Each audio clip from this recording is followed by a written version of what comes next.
DMT profoundly changes the way that the brain organizes information. One leading theory is called the rebus model, proposed by neuroscientist Robin Carhart Harris. The basic idea is that your brain normally runs on deeply ingrained predictions about reality. Psychedelics temporarily loosen those predictions. Instead of filtering experience through your ordinary model of reality, your brain becomes much more open. Imagine shaking a snow globe. For a while, everything reorganizes. That could help explain why people often report seeing reality in completely new ways.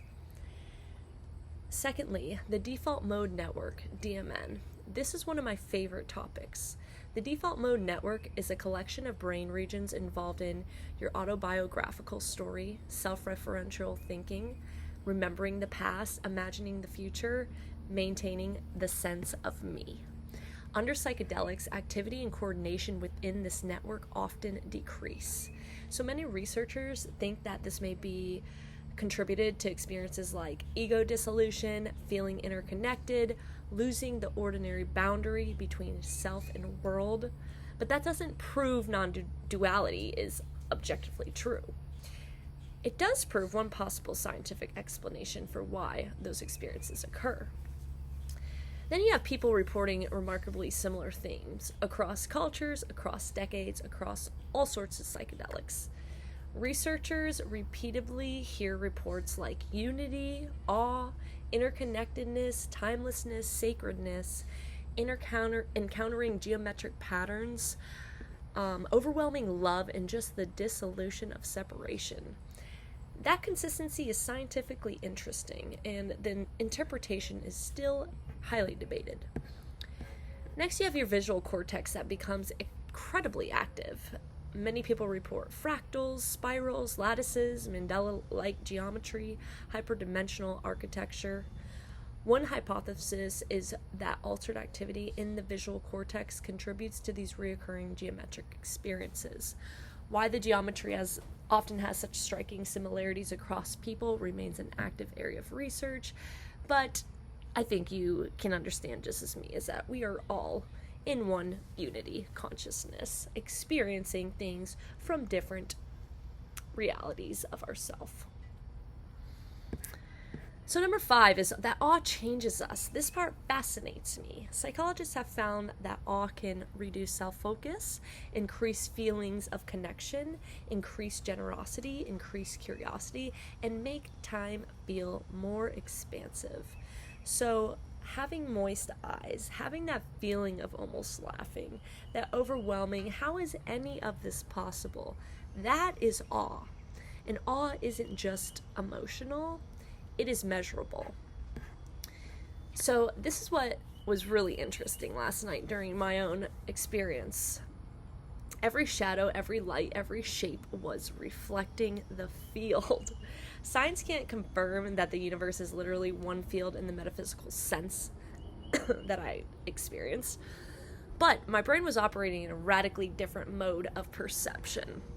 Whether that altered perception reveals something fundamental about reality, something fundamental about consciousness, or both, is still an open question.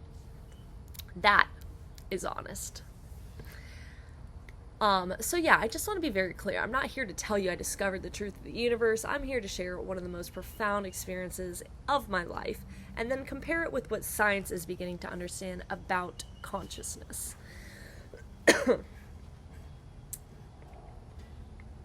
So, science tells us how reality behaves. Experience reminds us how extraordinary it feels, and wonder is where they meet. So a little bit about my experience last night is that I realized there's constantly, everything is formed by the geometric structures. Every corner, every shape, every shadow is creating fractal geometry. Beautiful fractal geometry. Beautiful colors. I asked to receive downloads for the highest good of humanity, And during that moment, all the fractals were going. And then I was asking to receive those type of downloads. And as that was happening, it was just like that feeling, that primordial feeling that the energy we exist in is forever and ever and ever and ever. And I've reached these states of profound awareness without the use of psychedelics. It goes back to a time where I was maybe 12 or 13, and I just thought super deeply, what is beyond this life? What is beyond that life? What is beyond all of this? How are we even created? And it always came back to something fundamental, that we are part of this ancient energy creation that cannot be defined. We just cannot fathom that reality. And that's why we're just supposed to keep remaining in awe, remaining in mystery, remaining open to the magic everywhere, but realizing, like, wow, geometric patterns, colors, textures, shapes, they are influencing our reality and therefore projecting and creating it along the way. So anyways, that's about all I have for today. I'm still doing a lot of integrating, but I was called to have a little trip with myself, very intentional, very sacred, solo dolo. I was called to do that the night before my 33rd birthday. So here we are the next day. I just enjoyed the ocean and I wanted to share a little something special. Wishing you peace and love.